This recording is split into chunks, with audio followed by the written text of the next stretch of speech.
Hello everyone and welcome back to my Magic the Gathering Commander Deck List Reviews. So today we are looking at a Baylen the Haymaker deck. So this is one of my personal favorite decks. It's gone through a lot of iterations over the years. It's always kind of been a Naya tokens deck, but it used to be Jenny Faye or Jetmir or something like that.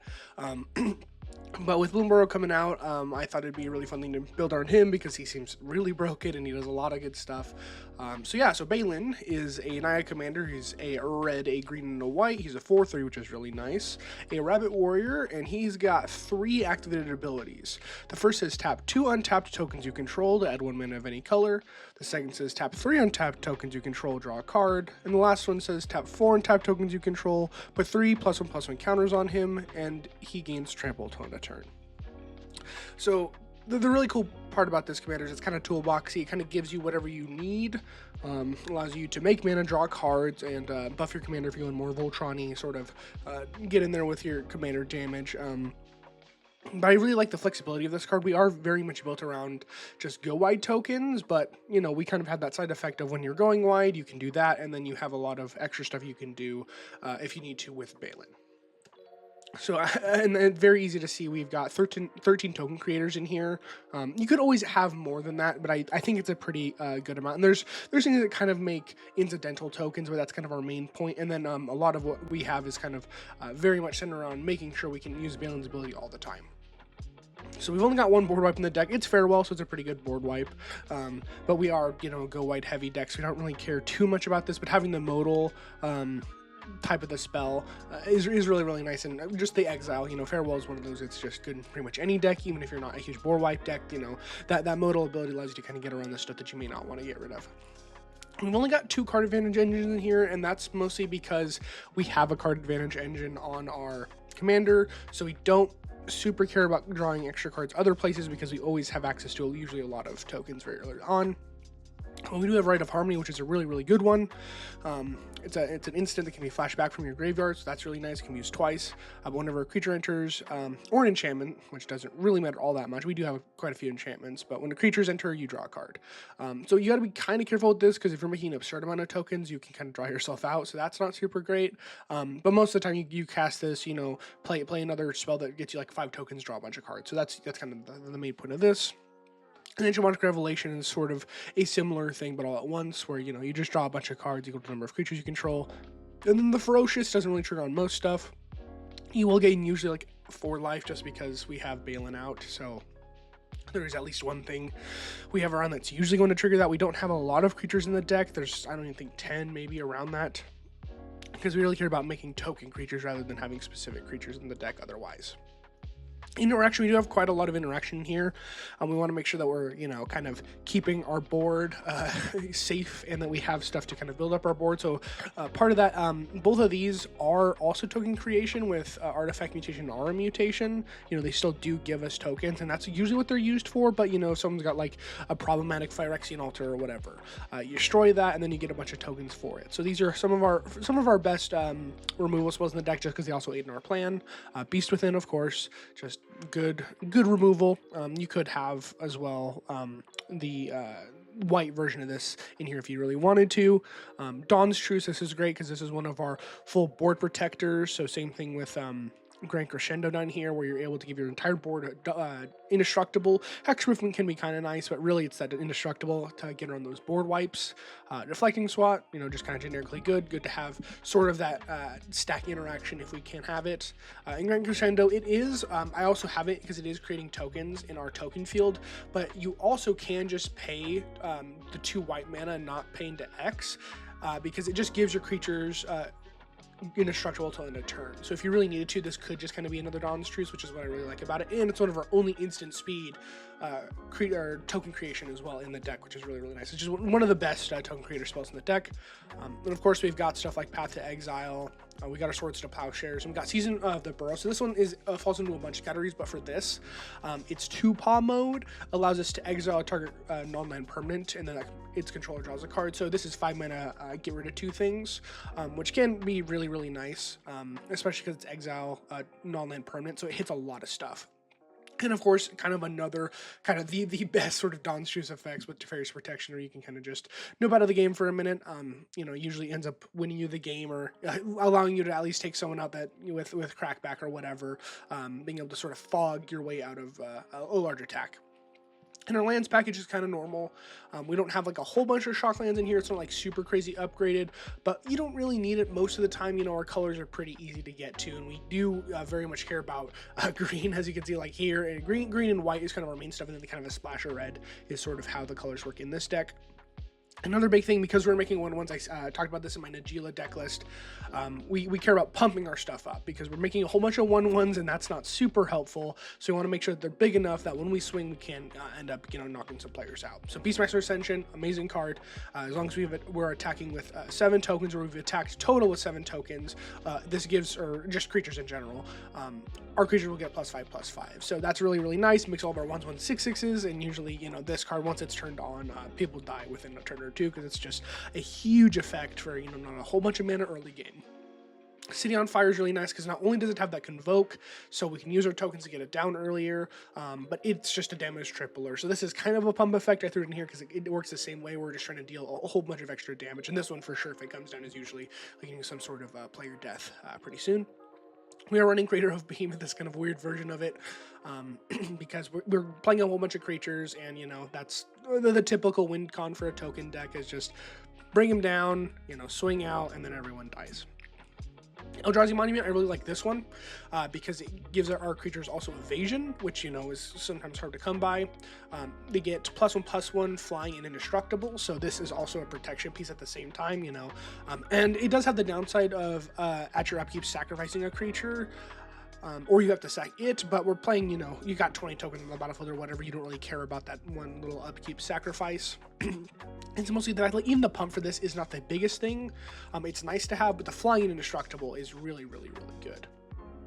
And we got Elish Norn, so this one you can't really read because my version's in Phyrexian, but basically just gives our creatures +2/+2 and our opponent's creatures -2/-2. So not only is this like super detrimental and can knock people out of the game just by playing it, because giving your opponent's creatures -2/-2, if they play anything with power 2 or less, it dies instantly. It's just that good.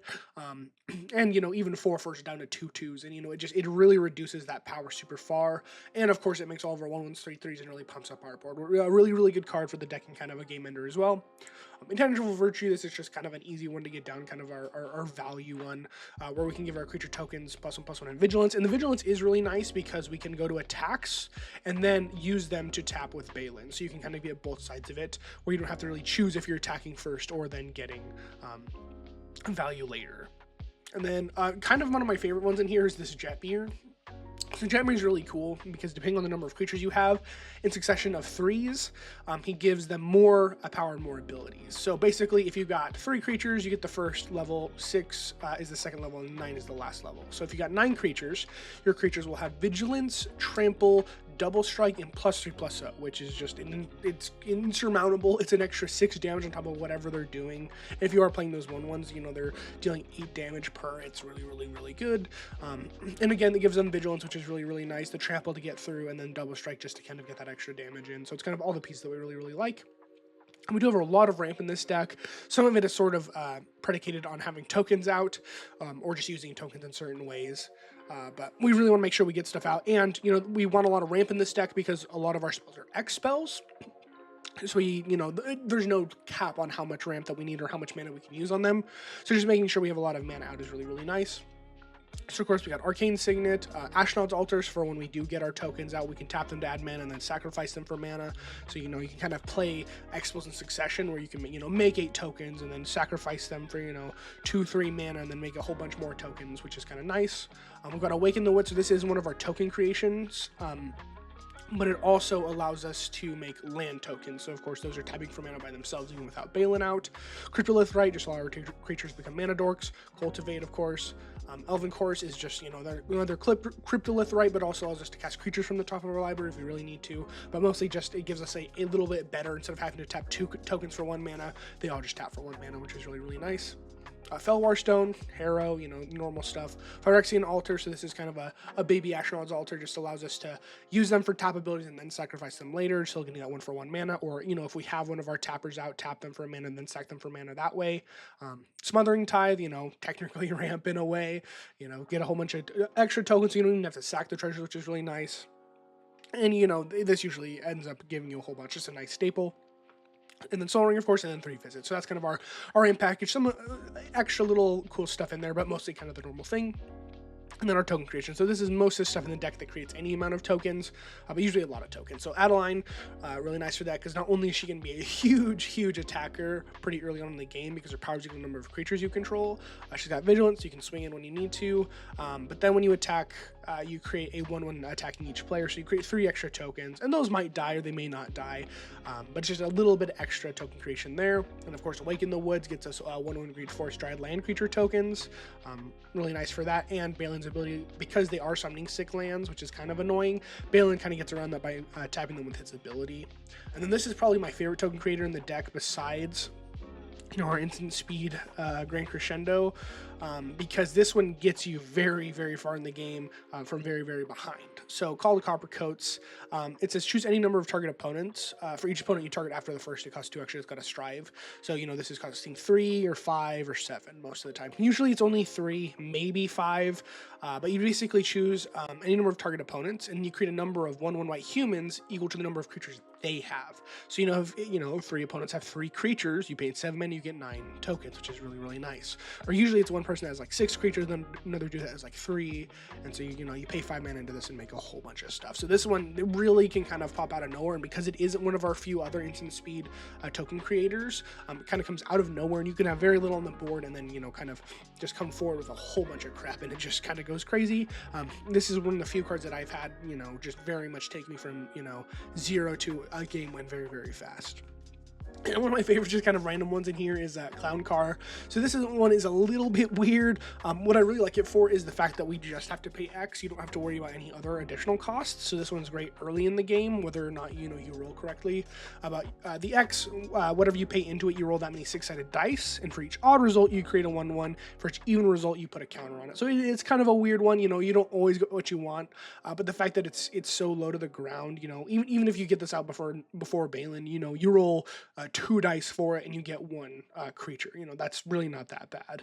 You know, something little that we can get out early, or if you wanted to later in the game, you can make a lot more stuff. And then, you know, at some point, maybe have a giant vehicle to attack with. And one of my cool little weird tech things here is Elemental Mastery. I really like this card. I remember seeing it, someone playing it, and I was like, wow, that's actually a really good synergy for the commander. This just allows whatever creature enchants to tap to make a number of 1/1 red elemental creature tokens with haste, where X is its power.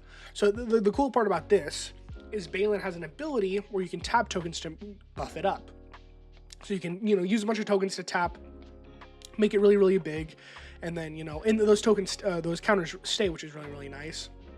And then tap him to make more tokens that you can either use to attack because they have haste, you know, tap him to, you know, buff Baylen even more, you know, whatever you want to do. And we do have some untappers in the deck I'll get to later, so you can really use this ability a lot, which is really nice. And this one is one of our better token generators, because you can just increase every single turn the amount of tokens you get, and it's repeatable, which is nice there too as well.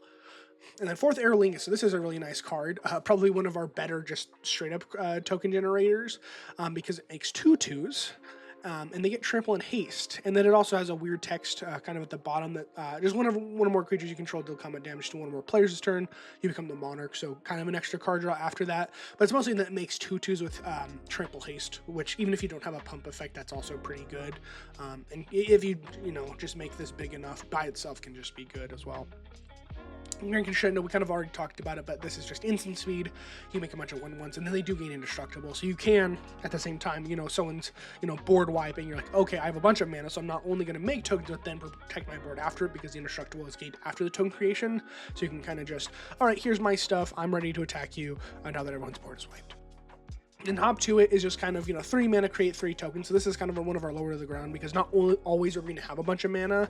It's sort of like Clown Car, where we kind of want to start making tokens earlier in the game a little faster. So this is a good way to do that. It's just, 3 mana, create 3 tokens, which is actually, 1 mana per token is better than most of our X spells anyway, because it's usually, 2 mana, 1 mana X. So really, for the amount of mana you're spending, this is actually a pretty good token creator.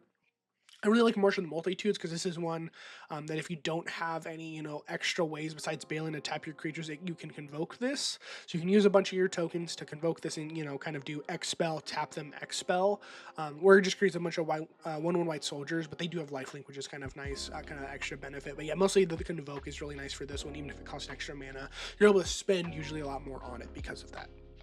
And Season of the Burrow does have these 2 other modes I haven't really talked about too much yet, but it does have, for its 1 paw effect, to create a 1/1 white rabbit creature token. So you can spend 5 mana if you want to do all 5 paw modes to be just the 1 paw. You can do 5 mana, 5 tokens. Like again, I said, this is a pretty good rate for token creation, spending 5 mana to get 5 tokens. And then it also, has a little bit of extra value if you really needed to, with its 3rd paw ability, where you can return a permanent card with mana value 3 or less from your graveyard to the battlefield with an indestructible counter on it. That usually doesn't end up coming up. The first 2 modes are what we care about the most, just because, we get the most value out of them. So, exile 1 thing, create 3 tokens, whatever. Pretty neat card. I like the modality of that is really nice. Secure the Wastes, another instant speed. So this is probably just generically, if you just look at all of everything combined, the fact that it's only 1 mana X in its instant speed to put to make warriors, it's probably the best generic token creator. If you're not really looking at a specific situation, you're just like, okay, what am I going to throw out here? It's probably this, just because it's lowest to the ground and it's easiest to kind of get around wherever you want. Of course, Smothering Tithe, the treasures it makes are not only mana that we can use, but they are tokens, so we can use them with the Balen's ability. And Song of Totentan, this one can also is usually a game finisher, because it's got that same, only 1 extra mana on top of your X, and it creates a bunch of 1/1 rats that can't block, but it also, as an additional effect to the text, says your creatures get haste. So you play a bunch of them, they get haste, and then if you've got, a Lord effect, you can kind of immediately swing and win the game. So that's kind of our token suite, a lot of different stuff. A lot of good kind of low to the ground. I've had a lot of different token creators in here over the years, but I feel like these are kind of some of the best ones. You can kind of go up or down, switch some stuff out, but I think these are kind of our base level stuff. And we also have token doublers, of course, because, if we were making tokens, we want to make a bunch more. So 20 Procession, Doubling Season, Mondrak, Parallel Lives, and Second Harvest. So first 4 of all of our enchantments are just double them. And then Second Harvest, for each token you control, you create a copy of that. So pretty much the same thing. It just cares about the number of tokens you already have. So it's one of those where you have to kind of play it in succession. So if you make a token, play one of your token creators, then you have to play this afterwards. So not quite as good, but it is instant speed, so you can kind of hide it away. And that's what I really value with a lot of these things, especially with our instant speed token creators, is it really allows you to not be the threat until you want to be. And, you can cast it on an opponent's end step to kind of give your stuff pseudo haste, which is really nice there. And we do have a few tutors just because, we really need a pump effect usually to kind of close out the game. So having one available is nice. Court of Calling, this one's good because it has a Convoke as well. You have to tutor, a creature up for X or less. Enlightened Tutor, we are running so many enchantments that are very vital to our plan. So being able to tutor those up as well is really nice. Green Sun Zenith, being able to, go grab a green creature. Usually with Green Sun Zenith, we're grabbing Craterhoof Behemoth just as kind of a game ender. But Jetmir also can a lot of times be just as good as Craterhoof, because we do have to grab a green creature, so we don't have a whole lot to pick from. But being able to tutor that up when we really need to is kind of nice. In Natural Order, kind of the same thing. This one's even better though, because it's only 4 mana. You have to sack a green creature, but we're making, here and there maybe a green token. If we really need to, we can also sacrifice our commander, just kind of an early way to kind of get that combo out a little faster. And then Whirly Tutor, of course, as well, for one of our few creatures that we are running, gives us that way to kind of get there and get it out fast. And then Untapper, so this is one thing that, you're tapping all of your creatures to make mana, draw cards, put counters. Being able to untap them means that you get to do it all over again. So we are actually playing a room card, one that I didn't think we would. Both sides are kind of nice, but the second side is what we care about most. So the first side is Dazzling Theater. It's 4 mana and gives your creature spells you cast have Convoke. So, when we do have these giant creatures that we are casting, we are able to, there's not a whole lot of creatures in here, which is why it's not the biggest thing. But if we really needed to open up that side of the room, and gives the ability to, use our creatures even more efficiently. And then prop room is what we really care about. It's sort of a drum bellower sort of pseudo Seaborn Muse effect, where it's 3 mana, untap each creature you control during each player's untap step. So you're able to do that, every single turn rather than just your turn. So you're getting 4 times as much value, which is really nice for that. And then we got a bunch of, instant sorceries that just say untap all your creatures. So mobilize, just untap your creatures. Rustle Rampage does have, it is a spree card, so you can give a target creature double strike till in a turn, which could matter. It's kind of nice to have the modality, but it's usually just 2 mana, untap all creatures you control. We do run actual Seedborn Muse because it is just really, really good for the deck. Really nice to have. Another really good thing to tutor out if we really need to, especially like Natural Order if we needed it early. And then 2 arms and Vitalize are 2 more untappers for our creatures, though these, just like the Wrestler Rampage, are instant speed, so you can kind of catch someone off guard, they're swinging in at you, be like, okay, well, I'm going to untap my board and be ready to block. So the untappers have a lot of modality, and because our commander has a bunch of modality, it kind of gives that extra function as well.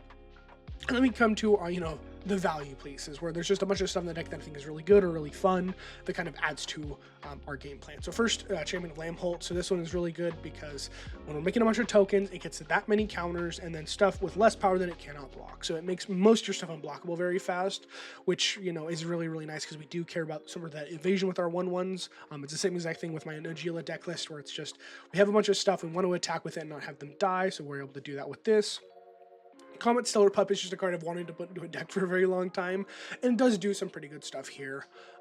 It's one of the only Planewalker where you have to roll a die, but if you roll 1 or 2 on a 6-sided die, you create 2/1 squirrels with haste, so that can be nice.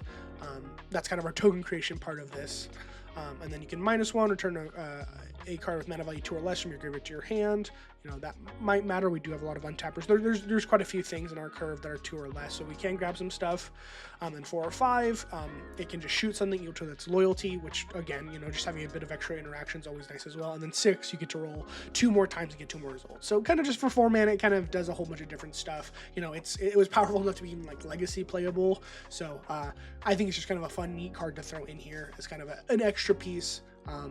But this is, again, kind of a flex slot. If you wanted to add, another token creator, kind of just generically, you could, but I just thought it was a fun card to throw in. Goblin Bombardment, so this is kind of, again, just one of our extra sort of ways to get even more value out of our tokens, one of our sack fodder cards, where we can attack with our creatures, and if they have blockers, we just sacrifice them to get them through anyway. Or, we can attack someone with like 30 tokens, they get through, that person dies, and then we sacrifice all of our tokens to kill someone else. So you can kind of get that double whammy effect, which is cool there. Impact Tremors, of course, it's kind of that Goblin Bombardment effect, but just as soon as they enter, getting a whole bunch of damage off.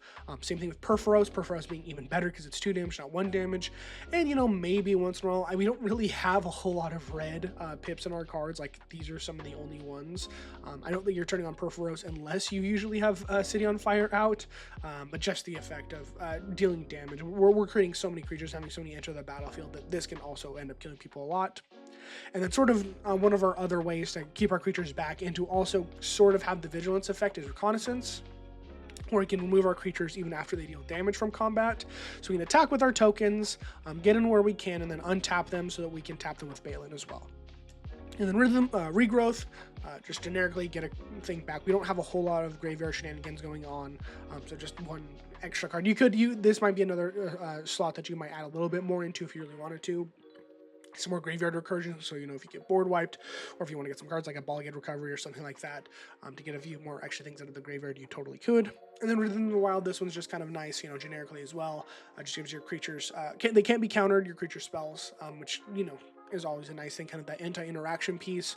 Make sure we get our Elish Norn or Jetmir or whatever down for sure, and then gives our non-token creatures riot. So the few creatures we do have that are non-token, they can enter with haste.